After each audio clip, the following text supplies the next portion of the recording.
Welcome to Charlotte, North Carolina for one of the most anticipated matchups of the week in the American Athletic Conference. Inside Jerry Richardson Stadium, Charlotte at 1-1 welcomes an undefeated Georgia State looking to move to 3-0 for the first time in program history. So he expects them to be able to do that here if they face it as well against Charlotte. Third down, a couple of tight ends in motion over to the right. And there goes Jairus Mack as well to join on the right side. Quarterback keeper up the middle, driving the pile. It's going to be close, but it looks like they're going to spot it just short of the first down marker. They may look to get Jones on the edge here, but again, you see those two tight ends shift, and then likely some motion behind it as well. We saw a sneak last play. Instead, it's a sweep, and it's bottled up in the backfield. Javon Dennis took him down behind the line, and it's a turnover on downs in plus territory for the Panthers. Trick them and be able to outflank them with the speed there. As you see Mack coming in motion there, and Swint just sees it right away, sees it early, and he's essentially waiting for Mack to come right into his chest. Excellent job by Swint, staying home, using penetration to force that stop there and get the ball back for his team in plus territory. Great with speed as well. He's a guy they want to get the ball to the outside. And then Cameron Howard in the back end for Charlotte. Doesn't start, but plays a lot of snaps. He's a ball hawk. He attacks the football. Complete on 3rd and 2 to Carter. Here, spread all the way out. Watch Granger with his feet here. Granger is just going to take it right up the middle, and he's in. Georgia State on the board first. That is what Darren Granger does best. Yes, he can throw it all over the park, but his feet make the difference for him. Absolutely, and this formation dictated it. They spread everything out. The defensive linemen spread out as well. So the center, it was easy for him. Snap the football and find anything at the second level. There was no one there. Granger walks in. Williams goes in motion. Granger looking for the home run, ball down the sideline, has Williams, and that one is caught and reeled in on the far sideline all the way into Charlotte territory on 3rd and long. Darren Granger showing off the big ball. It brings up 2nd and 9 here for Georgia State. Looking to add on to their 7-0 lead. Granger on the play action, flips it short to the 40, and a first down for Georgia State. They are going to move those chains. 2nd and 10 for Granger, a couple of wide receivers to either side, and this time Tyleik Williams going through. Marcus Carroll gets the handoff, and he's inside the 10. Now they give him a little bit more room to push this ball to the right. All right, so it's going to be a 26-yard field goal attempt here for Rickman. This time they do snap it, and Rickman's kick is through. So there is the first of his Georgia State career. Just unable to stay stride for stride. They call Jairus no-no. That's a yes. 32 yards on the hookup. He's going to go deep again to the other side of the field. Was looking for Mack, and this time it's picked off by Georgia State. Gavin Pringle, the Bucknell transfer, hauls it in, and all the momentum that was inside Jerry Richardson Stadium has been eliminated. I guess Trexler Ivy thought, he had a big completion on the near sideline. He went to the far sideline for Mack and wasn't able to complete it. But a long field now here for Darren Granger as he's back out there. He's going to take his own shot down the middle of the field, and he's got his receiver across the 50. All the way inside the 20, Robert Lewis, and he walks it into the end zone for a 96-yard score. Lewis's 3rd touchdown of the season. Georgia State has come in and rocked Charlotte. They were trying to roll the coverage from a too-high look into a single high safety look. You'll see it right there. They didn't cover up. That's number 2. He's considered number 2. The slot receiver is Lewis. Nobody redirected him. Nobody rerouted him. And it's pure speed on a straight go ball. 6 points to the house. And it's 3rd and 5 as Jones looks on. We thought Jalen Jones would be the starter all season, but he is on the bench. Kelman is going to take the handoff this time. Very shifty, but he's not going to get anywhere near the first down marker. Gavin Pringle, who already has his 2nd interception of this season, came up to make the stop, well short of the line to gain. Ivy on 2nd and goal now. Robinson back to his left, searches for the goal line, and he's spun down inside the 1. And we're going to have a 3rd and goal coming up here for this Charlotte offense. He was down, and he came off the field, not in there right now. Right back to Robinson over the top. And they'll mark him short again. Instead, though, it is Robinson in there dotting the I. Fake the handoff on the rollout. Oh, the receiver slipped. Oh my goodness. Will start in the near side, and then he flashes out to the far, set up the wide receiver's screen. This is Lewis breaking a few different tackles down to the 35-yard line. Clock stops after the incompletion. Granger. 27 seconds left here in half number 1. Granger's going to go short once again. This time Green hauls it in. At South Carolina with Steve Spurrier and at Appalachian State, where all they've done in the last 40 years, it seems like, is win a bunch of football games. He does not believe in losing, that's for sure. On 2nd and 4, the first down picks up. Just a little dink and dunks by Stone Handy, and that ball came up short. Handy making a huge impact here. 2nd down across the middle, and caught on the ground by Cradle. That is going to move them right by field goal range with 6 seconds left. And now, you see there, he's down at 10 seconds. And that's clearly a first down. Should stop at 10 seconds. So the clock should stop at 10 seconds. Somehow they're down to 2 on the clock. Here's a look at it again here on the side-by-side. Great job there. The catch is made, and he is down. At 11 seconds. That's really 11, but 10 there to officially blow the whistle and rule him down. So the clock should stop at 10 seconds. The clock should not be moving here.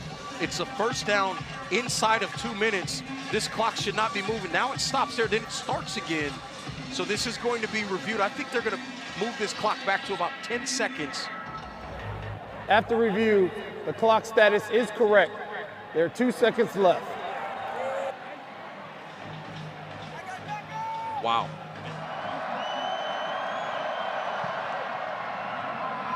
He's got the leg, and he got it.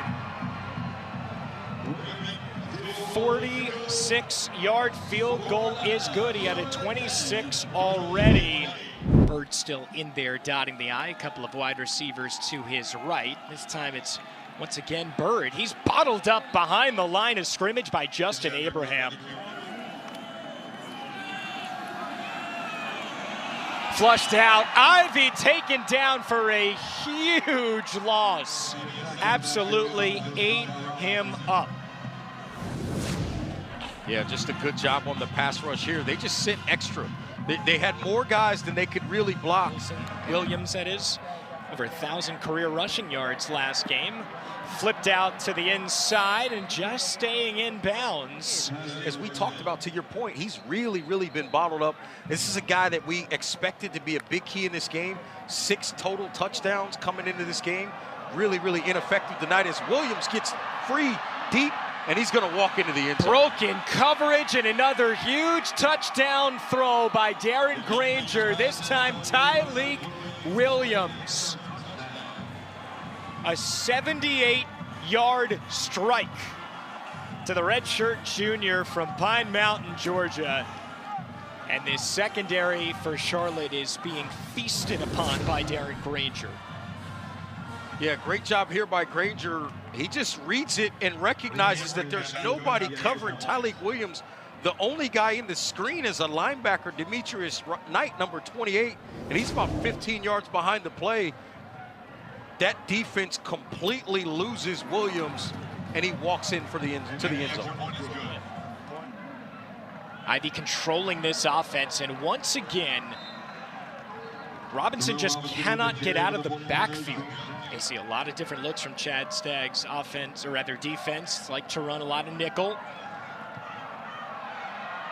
Ivy pressured. Did he just get it out of bounds? Right in that general area. So they may, well, I think they're going to call him, they're going to say he was out of bounds before he got rid of the football. Exactly. Yeah.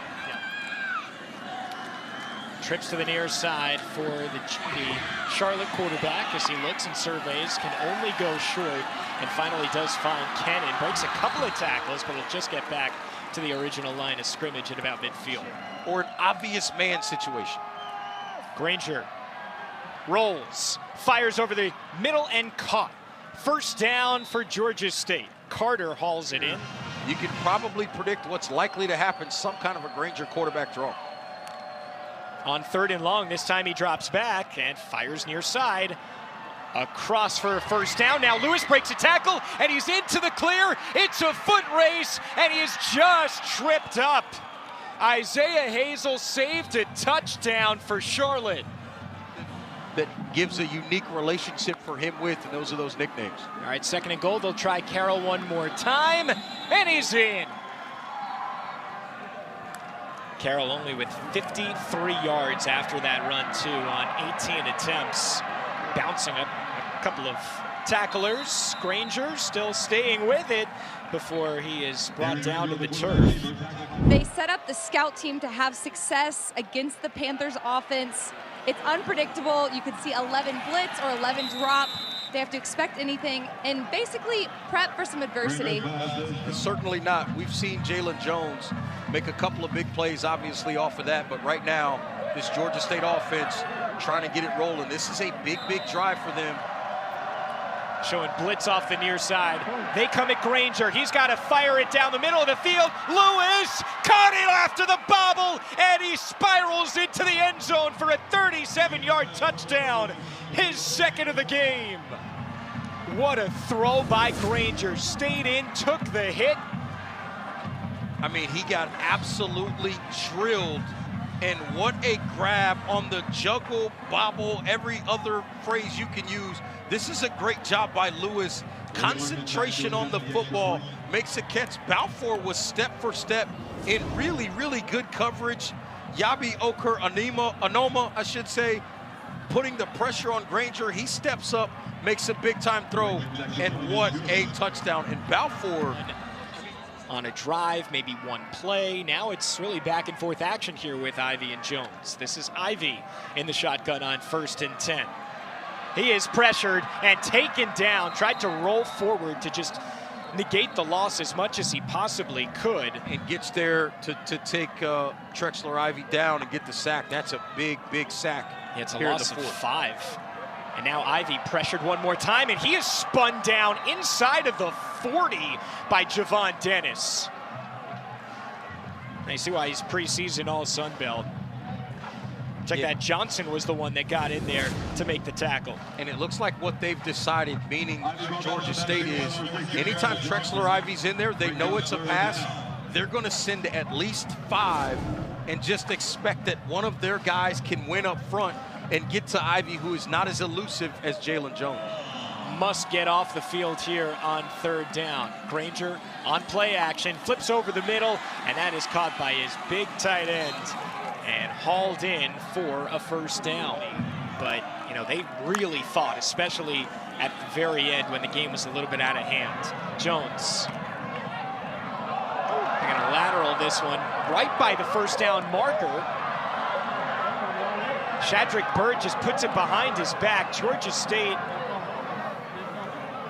recovers, but no, Charlotte actually picked it up, and that was absolutely wild. They were trying to just get the 1st down in any way they could. You know, first time ever. Congratulations to the Panthers program as they take down Charlotte. For Reggie Walker, Smacker Miles, producer Joel Kate, director Eric Singer, and our entire fantastic crew, I'm Alex Perlman saying so long from Charlotte, North Carolina, where the final score is 41-25, Georgia State over Charlotte.